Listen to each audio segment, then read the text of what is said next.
GNC in Athens, Greece. And I'll let Karen introduce herself.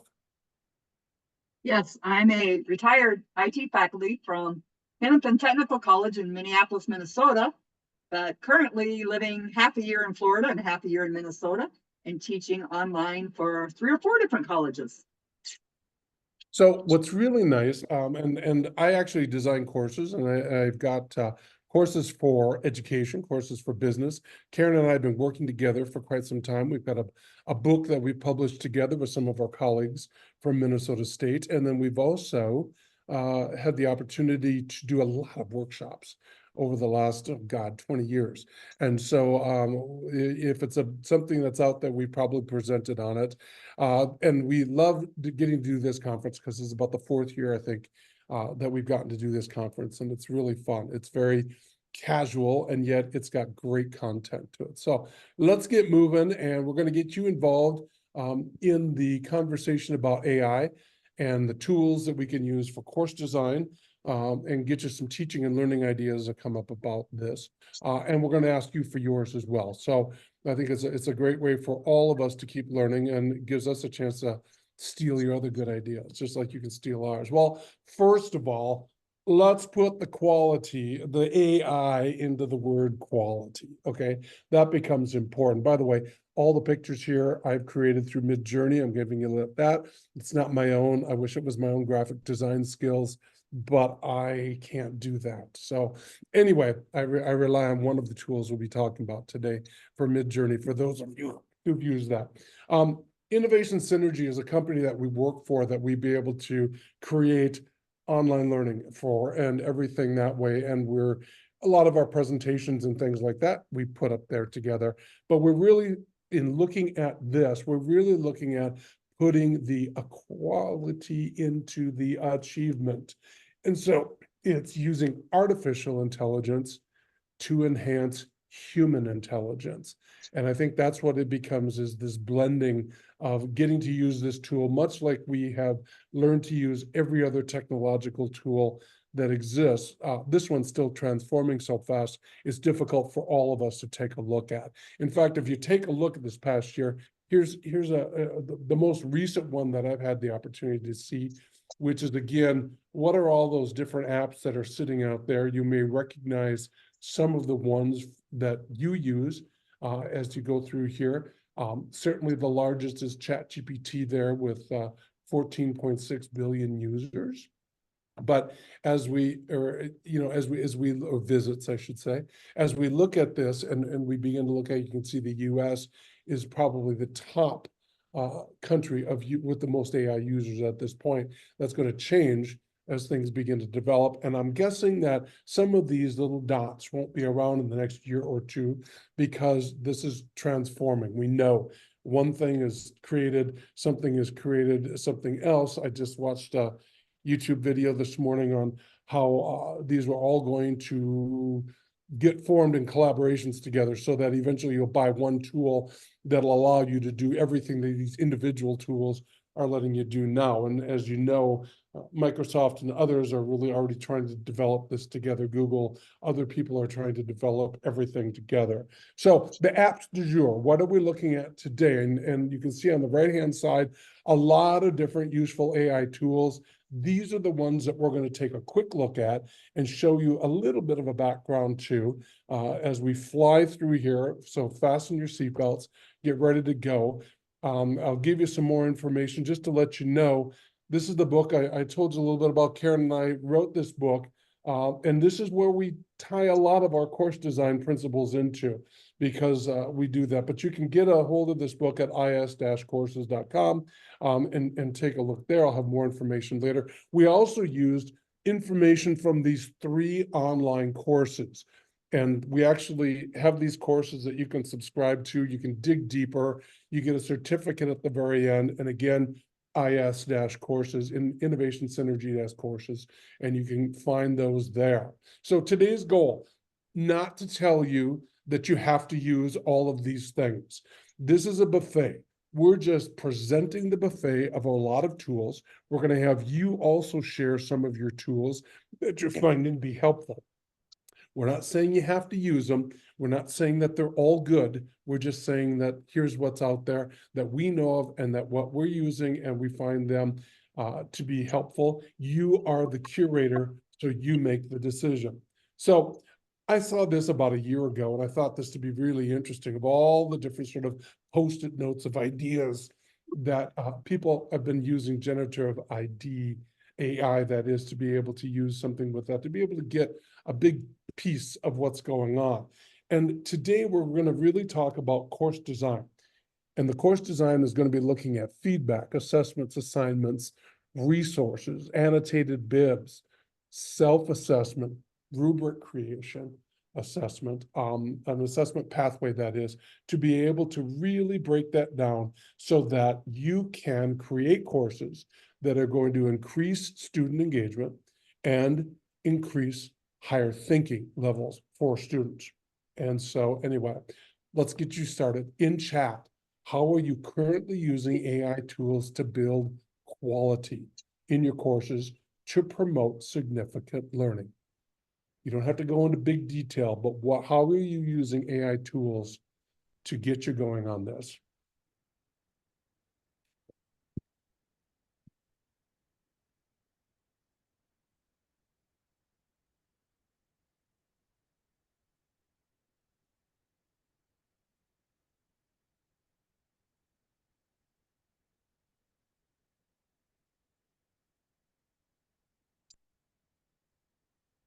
Brainstorming, initial outfitting, rephrasing writing. Nothing currently, but really excited. Text formatting.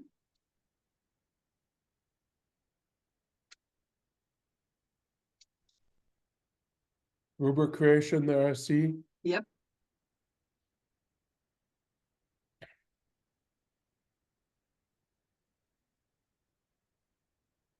A lot of brainstorming and possibly in the future some rubric creation. Yep. And I think, we're more comfortable with some of that right now off the bat. So let's take a look at some of the other ways that you can be doing that as we break this through.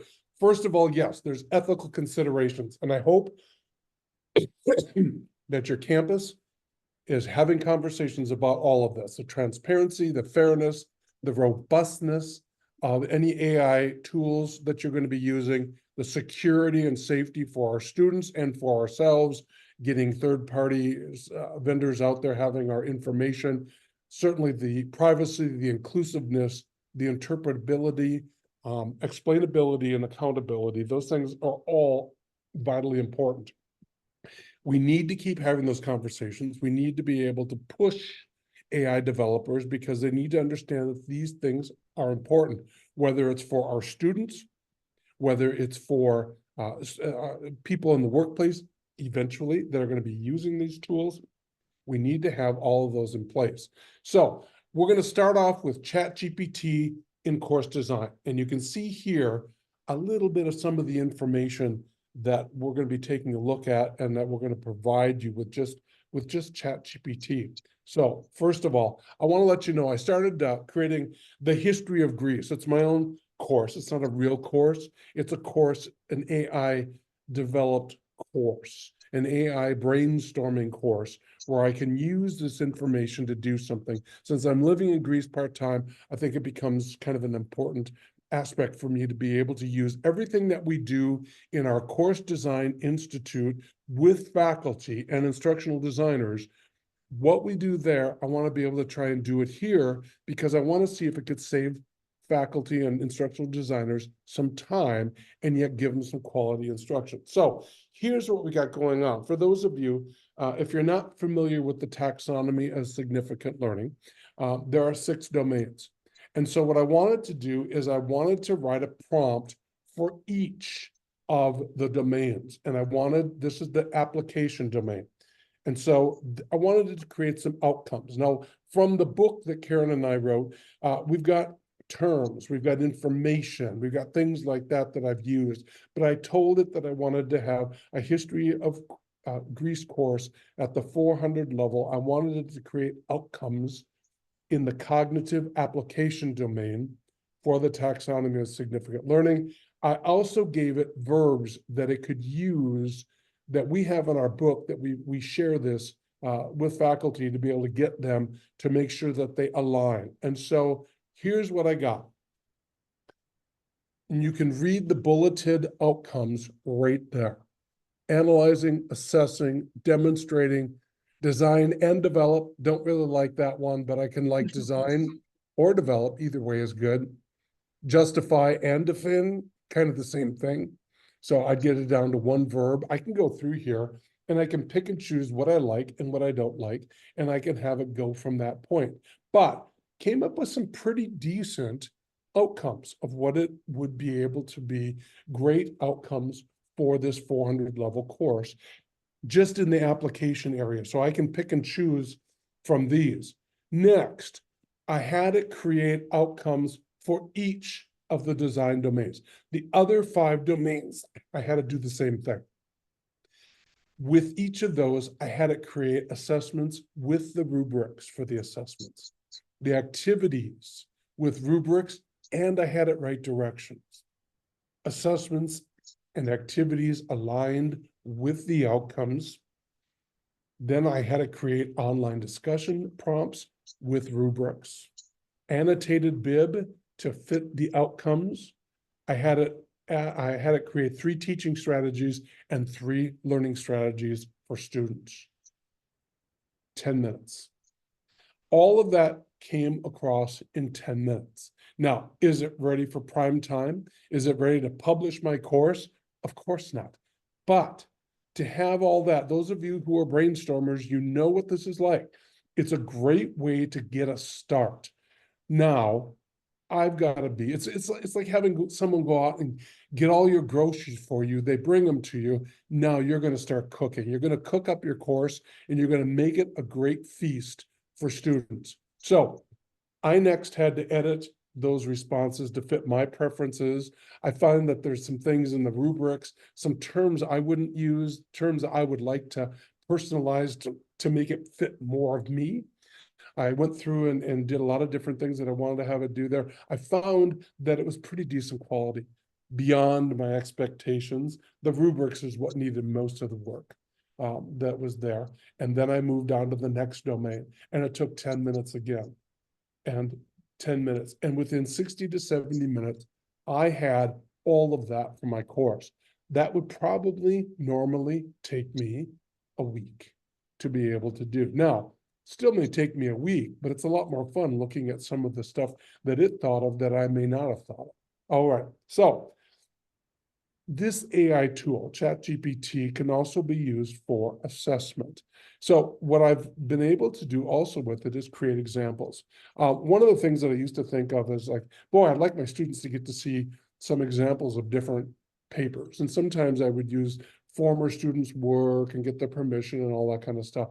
But really, once I have the rubrics in place, my rubrics that I really like, I had ChatGPT develop sample responses. So let's say I want the students to be able to write a 5-page paper. I tell ChatGPT the components I want. I want introduction, the body of ideas supported by citations from journal articles, experts. I want a conclusion, a bibliography of sources, and footnotes. I also gave it the writing style, APA, MLA, Chicago, whatever it is that you use. And I created that there. And boom, I uploaded my rubric and asked it to create a 5-page assignment, one that meets the excellent criterion, one that's satisfactory, one that needs improvement. In minutes, I had 3 writing samples that I could share with my students. Okay, so what was really nice about this is that if I went home one night from class, or I was thinking about something from class and I wanted to give the students it the next day, I wouldn't have to sit at home that night and spend hours trying to, create all of these 5-page papers. I could have samples there. Sure, I'm going to look through them. I'm going to do the editing. However, now I can actually have the students rate the 3 writing samples. I can have them correct errors in the needs improvement paper. I can have them offer suggestions how to fix them to fit the excellent criteria. I can have students working in teams to share ideas, to catch that kind of work, to make it a really great learning experience, so that when I actually give them the rubric to use, and that they're going to apply their paper to that rubric template, they'll have an idea, a much deeper idea of what to do, and I'll get better work from them. So one of the things that you can do, obviously, you can have your students use the editor tool in Word to clean up their writing. You can upload your rubric. You can ask ChatGPT for feedback on the quality. You can have students do these self-assessment strategies before you're going to see them. And one of the things that I think is vitally important is I have students write the reflection in the discussion that goes along with this. What did they learn? What did they see? What was vitally important to them? So it's not just a copy kind of thing. Here's what I submitted. Here's what I got back as feedback. They list all the steps for me so I can see that they've done the work. And what you can do is, I'll share this with you at the end, the AI tools for quality course design. There's a course that gives you step-by-step directions with all of this information in it, so that you can go ahead and use it, practice it, and do things that way that you can do that. So what I'd like you to do right now is share with your colleagues. Let's talk just about ChatGPT or a similar product, a similar application. What questions do you have about it as to how you could use it in course design, and share ways that you're using ChatGPT in your courses. Say we have a couple of questions about how well is the free GPT versus the paid version when it comes to what you're discussing. What were you talking about? You know what I'm going to do is I'm just going to tell you, I think it's worth paying for the bit that you want to pay for. And if you just want to practice, a lot of them have a monthly subscription that you can get into. You know, it's 20, 25 bucks, whatever it is, something like that. Depends on what app it is. But it's worth $25 for learning, you know. The free stuff is good, but it's good. If I'm going to be doing college, higher education level work, I'd rather be paying for that version of it. And of course, you've got to talk about that with your institution. One thing is having it on your computer and having your own account. The other thing is how would you do this with your students, and bundling that with a paid version. You're going to get better quality, and you're going to get the better tools that are going to come out with this, because now ChatGPT can begin, especially 4.0 and 4.5 is coming, I understand. So all of these things that are happening is really going to be creating pictures or diagrams or other graphics that'll go along with your writing right in that same tool. So I think, you know, that's where you're going to get the better stuff. You know, it's like if you want to drive the first car you ever had when you graduated from high school to maybe hopefully the car you have now. And for some of you, it may be the same car, but it's going to be a better deal and you're going to have better features on it.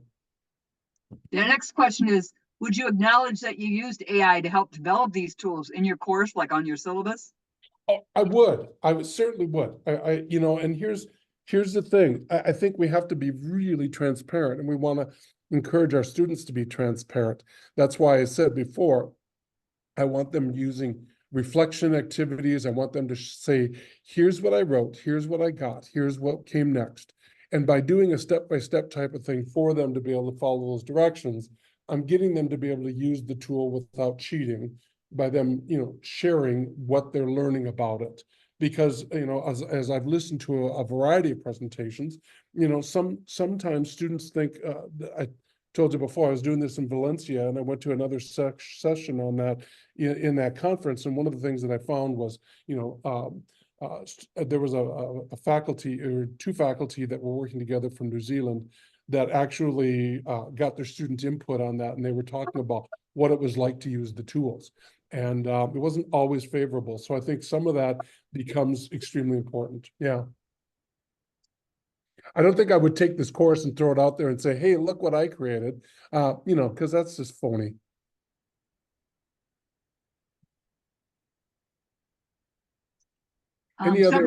Several have used Bing Copilot, which is free and uses GPT-4 in the back.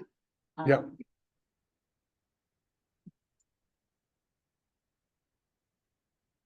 Someone else is wondering about citations and academic resources.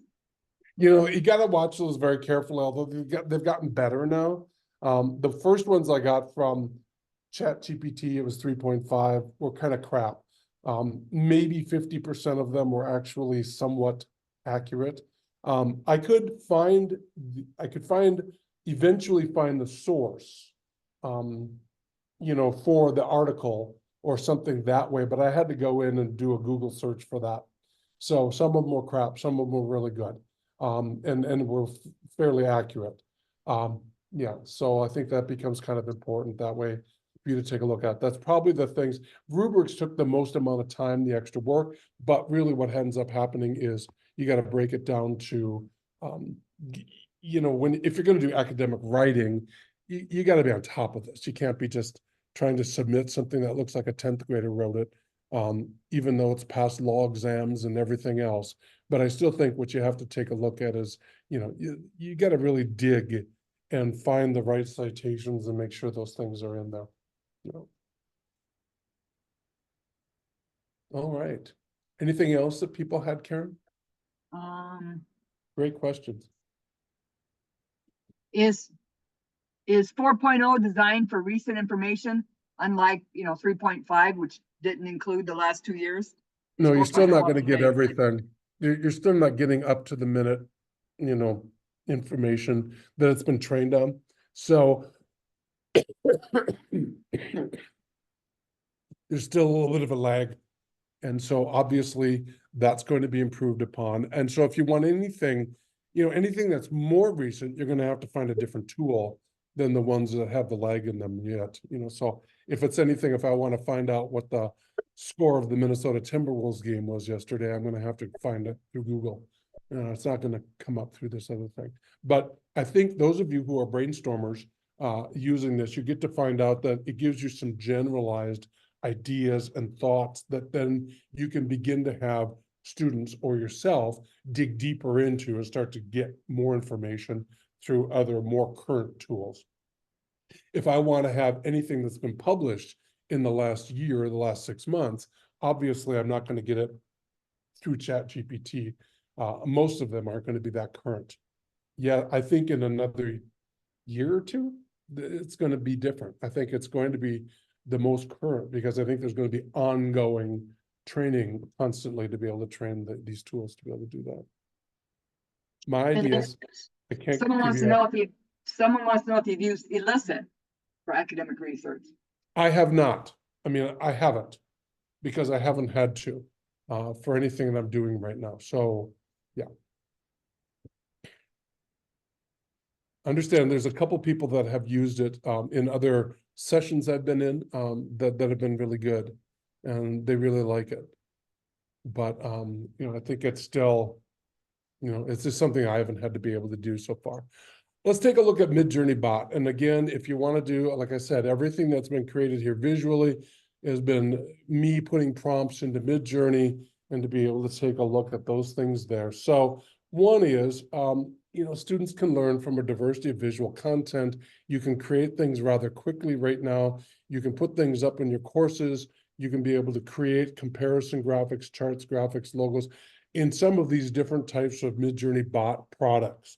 And so I think that's what we begin to visualize and create that visual content that can go along with it. Again, not everything's perfect. So we don't have everything. If you want cutesy things or things that apply to it somewhat, that's great. I don't know that you can get like you're not going to get a representation of the stock market from the last 3 weeks in there kind of thing. Because again, it's not going to be ready to be able to deliver that kind of stuff. The advantages and best practices, again, is going to be taking a look at using a variety of different tools to be able to introduce units, concepts. You can share campus assistance. You can share things in open source sites that are out there and be able to share and get that information from others. So here's an example of something that I thought would be great for an assignment or an activity with my history of Greece class again. And so what I had is I'd have each student create their own baseball style of trading card. using the thinkers of Greece, the Aristotle's, Plato's, Socrates, Pythagoras, etc., and be able to have them design their own, create their own baseball style with information on the back, different things that way. I would let them use that because, again, you could also use Greek inventors, you can use ancient Greek gods, you could have places to see in Greece, and all of that kind of stuff could be done using baseball cards. And then as excuse me, a little respiratory thing going on here. We've had this African dust coming over from Africa. So Sahara dust is in the air and it's a little bit of a problem. So anyway, so what ends up taking place here is that as students like what another student has written, the students want to reward them some way, they could use them as trading cards and be able to share information from that. As a faculty member, I might create these Olympic badges, these sort of icons, whether it be the laurel wreaths or the actual sort of gold, silver, and bronze medals. And I could give them out to students who've done excellent work, someone who did a great discussion piece, they added more to it. I could begin to incentivize them a little bit by creating that. This picture I have of Aristotle, Plato, and Socrates having a little chat under the olive tree in ancient Greece. What I could do is I had ChatGPT create from Socrates' viewpoint, Aristotle's viewpoint, Plato's viewpoint. I could have them create a paper that talks about those and have students do comparisons and have them begin to take a look at what Aristotle thought about creating an economy, culture, government, forming alliances with other nations, and compare that to what the other thought provokers of the time were actually having. Okay, so just some other ways to be able to use Midjourney in this whole thing to be able to get them to be able to do something with it. And I want to change over to talking about AI voiceovers at this point. And so AI voiceovers become important because there are ways for you to bring content into your courses using, and these people are paid models, I mean that they're working for Synthesia, they're being able to deliver this. But it's a little bit of like a PowerPoint system where you can see the words on the left-hand side in the window, have my words. I've been able to create those much like you would put a PowerPoint in there. I could put the text in. I pick the person that I want to have deliver the message, and you can have avatars be able to do that. Let me see if I can play a little sample. Let's hope this works. Synthesia is a program to develop videos for your courses. The advantages and best practices it provides to enhance significant learning are the following. Students can see and learn from a diversity of speakers, avatars, throughout your course. The students can learn how to create quality content for use in presentations and discussions, which are usable skills for their professional careers. The design.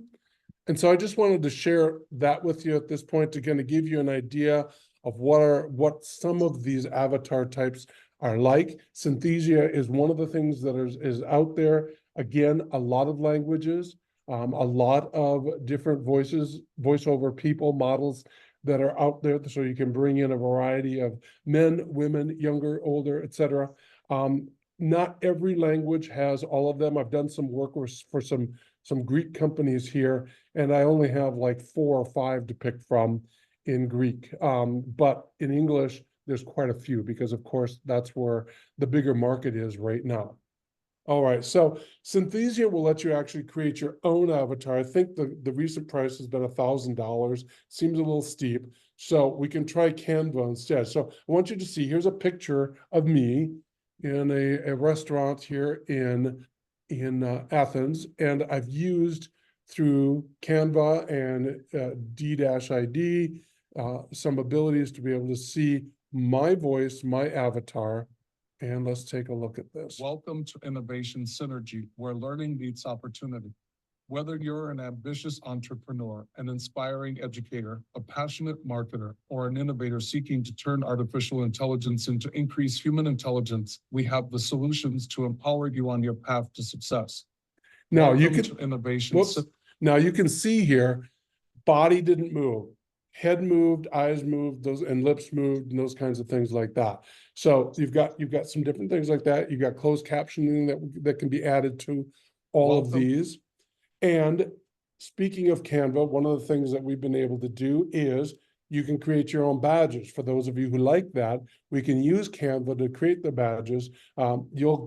We'll offer you up one of these at the end of the session today too. If you email me, I'll send you one, and you've got that going. But Canva is a great way. All of this design came into much, again, like a little bit of a PowerPoint type of a situation, pretty quick and easy. They've got hundreds of templates for you to start with for your badges, and you can have them going that way and enjoying them. So I think that's one of the things for those of you who like to use badges. You want to be able to design them, but you're like, I don't know, what do I use to do that? We have another whole session that Karen and I do on badges alone, but it was a great way to be able to create some sort of visual motivational factor for students to be able to earn badges throughout your course. I want to quickly jump into Pictory. Pictory is another one where you can bring in your avatar. You can have your talking head, being able to take a look at that. But what Pictory will do is it creates all the background information that goes along with your content. So you type in your content, it goes out and creates the video for you. Welcome to Innovation Synergy, a leading provider of cutting-edge online courses in digital marketing analysis and strategies, as well as artificial intelligence integrations for sales growth and engagement. At Innovation Synergy, our mission is to empower individuals and businesses to thrive in the rapidly evolving digital landscape. We believe that by equipping our learners with advanced knowledge in digital marketing and the strategic implementation of AI, they can achieve unprecedented growth and success in their endeavors. Participants will learn how to harness the power of analytics tools to identify and understand target audiences. Okay, and we'll stop it at that point, but you get an idea that it will create the video. Now, what I'm going to show you next is another one of these that I've created that I would use for introductions for content in my Welcome courses. to Innovation. And that would be Capwing. Capwing is something that's hit the market more recently and everything that way. Gives you an idea. It has closed captioning already worked in there for you. I know those of you in Colorado, we're working with the accessibility bits. This becomes something that's extremely important to make sure that you do have all the closed captioning involving there. So at any rate, let's just take a look at this one. Faculty and instructional designers are recognizing the strategies AI applications can deliver significant learning to courses. In this session, we examine how AI tools can be used in course design, enhance assessments and learning activities, and ways to save time so they can focus their time on teaching students. The focus is to provide practical ideas where the AI is used for quality achievement, using artificial intelligence to develop and expand human intelligence. Participants will consider the latest pedagogical best practices that will increase student learning and skill development needed for their careers and will. All right, so at any rate, that's something that you can do pretty easily. It doesn't take a whole lot of work and learning to be able to do that. You can be able to jump in, buy a monthly subscription for it, and jump in and be able to use that. Sure, there are some free versions of it, but again, what you're going to be able to do is going to be much different. That created all the background for me based on the content I submitted. I submit the content, it finds all the information for me. It'll pull up a lot of different things. And for those of you who used things in the past, like Apple, the movie app for Apple, to be able to use that, you're going to be able to pick and choose what you want here. So if you remember my history course, Greece history course, I want to be able to put together something like that for the unit on Alexander the Great. In this unit, you will have the opportunity to learn about me, Alexander, King of Macedonia. During this module, you will better understand my education as a student of Aristotle, my rise to power, my drive to build an empire, unlike any other empire in history. You will understand how my learning from Aristotle affected my destiny and drove me to learn more about Egypt, where I built an entire city dedicated to learning through a library, which was the largest in the world. I wanted to create a civilization of people who also valued trade, commerce, education, and culture. I did have challenges. I won battles and took advantage of the spoils of war. Some wouldn't consider me a hero based on that cruelty. You will have the opportunity to dive deeper into the person I was and decide whether my legacy is still valued today. Take a few moments to reflect about what you currently know about me. As you do so, start a list of questions you would like to ask me if you could meet me in person. And so one of the things that becomes kind of interesting about this is that you could create content like this for introductions. Usually it's about a minute long that you can do this with. That's going to expand. And I'm sure if you buy a really super duper package, you can probably do 5-minute introductions. But you could use this because I just selected from their backgrounds and from other pictures I happen to have that I own, that I could put those in there together and be able to use this in a course that I would be able to share with my students. Would I tell them I'm using Capwing? Sure. There's no big mystery there. I wasn't spending, I don't have a degree in graphic design or anything like that. So I can show them that they can do that. I can also consider whether or not I want to have my students be able to design things like this. For a minute, I don't think it's enough yet. I think eventually that's down the road. It's something that we've got going that we can take a look at. So the benefit of using Capwing's AI features is that there's an efficiency because it brings in the auto subtitles and background removal the same time to be able to save time and effort. You can be able to do a variety of things with it. There's the accessibility with translating subtitles to make your content accessible not only to your English-speaking students, but to other students using other languages. You've got flexibility. One presentation, you can use different parts for trimming into others. There's a sort of a branding that your course can begin to have where you want to standardize your look and feel. There's teamwork. One nice thing about this is that this is kind of like Google Docs, because students can actually work together on this, can be able to produce things together from different locations, putting it there. Instructional designers, faculty, people can give them feedback on what it's like for these student-created assignment presentations. And there's a professional quality. Is it as perfect as you want to get it to be? No, it's going to get better. And so I'm just showing you again some of the information that's out there. All right. Finally, last thing I'm going to show you is this OpenAI's Sora. And some of you probably heard about Sora, but here's a chance to get a little bit of a visual of what the people at OpenAI are working on. This is not a real video. It is generated by Sora, a text-to-video model by OpenAI. Sora generates high-resolution videos with realistic scene dynamics up to 1 minute. These generated videos have excellent 3D consistency, simulating plausible fluid dynamics, snow particles, and refractions. But how does Zala work? Imagine adding Gaussian noise many times to an image. We can convert. This is not a real video. Okay, so I'm gonna go through the how it works part. You can go ahead and look for that on YouTube yourself. But at any rate, it's there. It's part of what's coming. And so I want you to now share with us a little bit about what are the advantages or disadvantages of AI practices as it applies to your teaching and significant learning.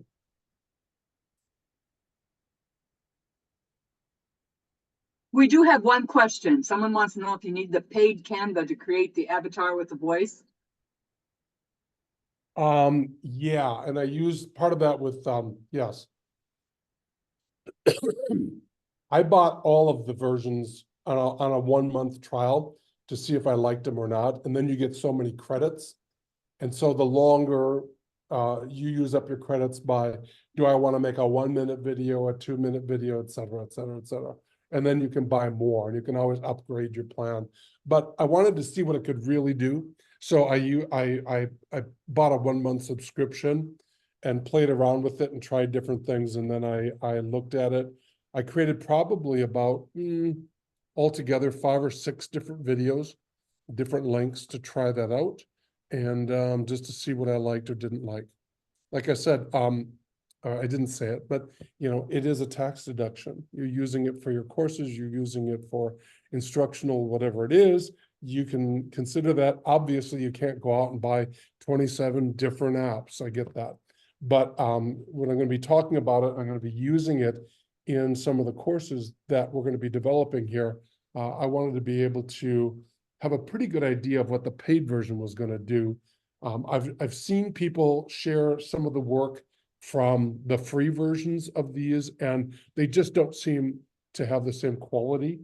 I even look at the evolution of all of these things right now, from Synthesia, which I took a look at like 8 months ago, to what Sora is going to be able to deliver now. And you start to take a look at all of these things, and there's a difference.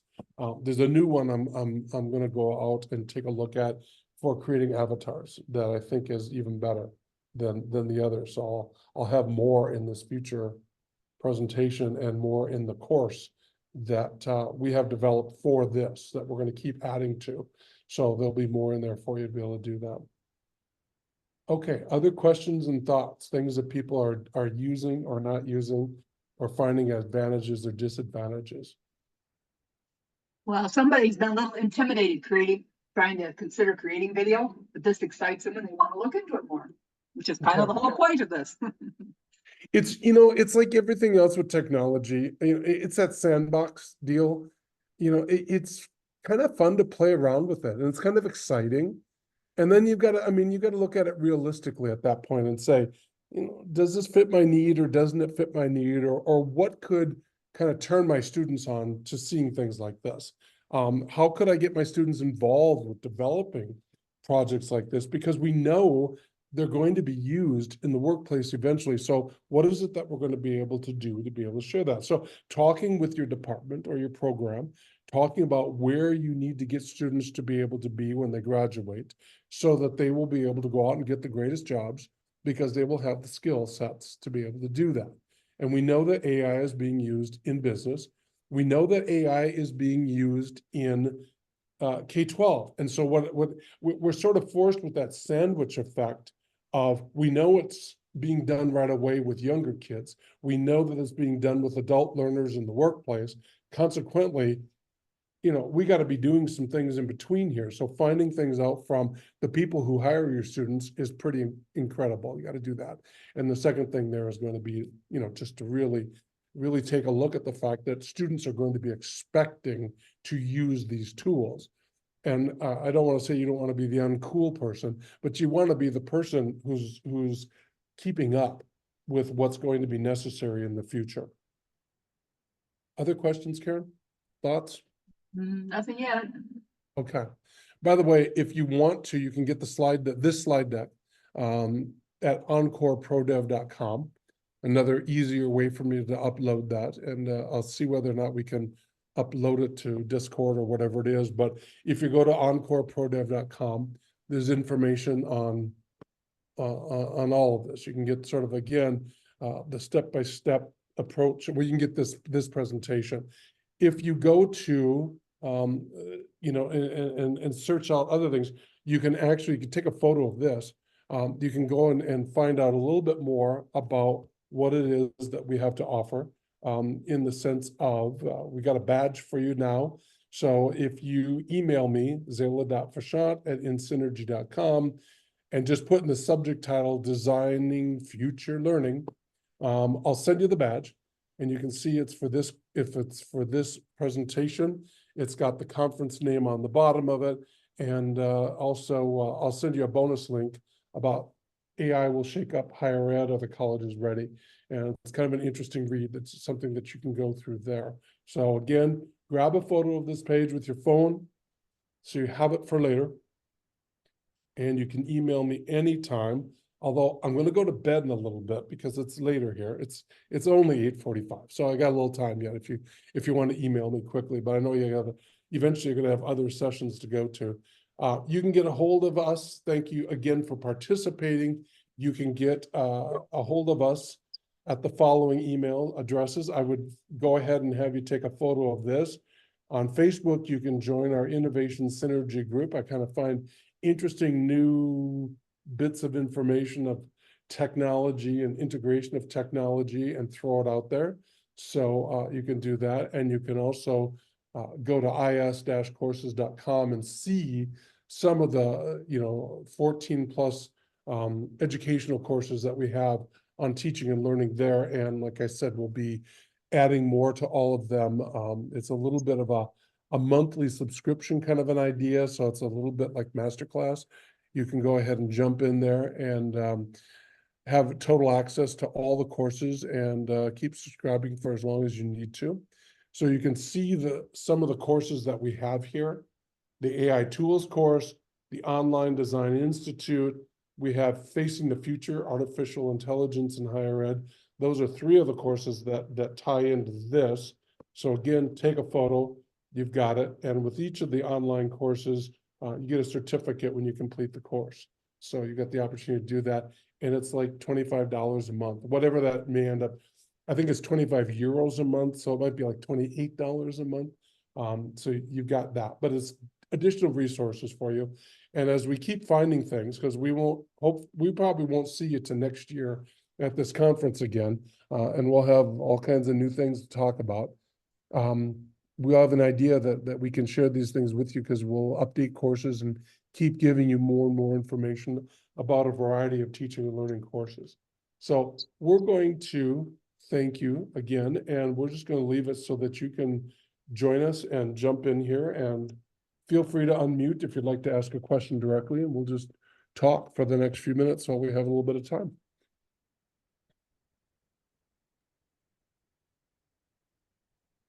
You can use chat, you can use the mic, whichever you feel most comfortable with.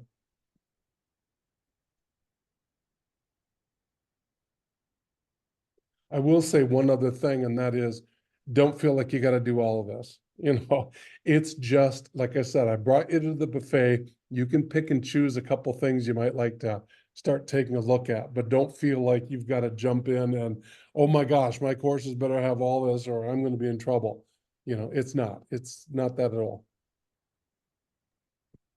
It's like that UDL +1. Don't feel like you have to do everything right away. Just do one thing. I'm a holdout on AI, so I've been trying to do just one thing. Yep. And it's just to get my feet wet and to feel comfortable. I'm still not there yet, but this was a session. You know what? If you want to know where to start, I would say jump into ChatGPT, Bing, whatever, Bard, whatever we're calling all these things, and they keep switching. Jump in and try it. Start with the free version. Try it out, and it's like going into the clothing fitting room. You got to see how it fits for you and what it's like, or, hey, this is cool, I want to do more. Well, then you got to buy a little subscription or whatever it is. So, but the main thing is try something. I'm going to challenge you with that. By the end of the weekend, try something, because it's not going away. It's going to be critical. You need to at least know what's out there and what's going on. And at that point, it's great for you. It's great for lifelong learners to be able to keep learning new things, because it's going to keep happening to us. Unfortunately, we thought with the pandemic we'd be done. Then we had AI. God only knows what's going to happen next. So try everything you can try. We do have a question. What is a good resource for writing AI prompts for education? I'm going to tell you I'll be honest and say the course, the AI Tools course, and also it really talks about being able to. There's a lot of articles out there for it, but mainly it talks about things like being specific, creating an environment where you're saying you are, where I tell ChatGPT or whatever it is, you're creating a course, you need to do this, it wants to be this, you got to be specific so that you get, good stuff back. So you're not wasting it. And then if you don't like what you got, change a few words around a little bit and run it through again and see if you get a better response back. Or as ChatGPT 4.0 goes, it likes to get to know you better and just say, you know what, that's not giving me enough information. I need you to dig deeper, and it will come back with more and better stuff. So you can begin to have that conversation on your computer, as creepy as that sounds, to be able to do what you want it to do. But ask ChatGPT, what are some of the great or what are the great tools, what are the great steps and strategies for writing prompts? It'll give you a lot of information. And then it's just practice. Yeah, and experiment. Like I said, write it in a little different way and see what you get back that's different from that.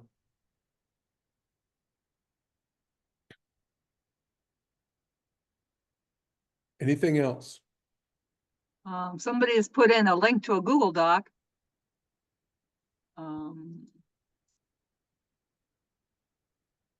Oh, they've saved some links with prompts for educators, and they Okay. shared it in the chat. Okay, nice. Thank you. Karen, grab that so we have it too.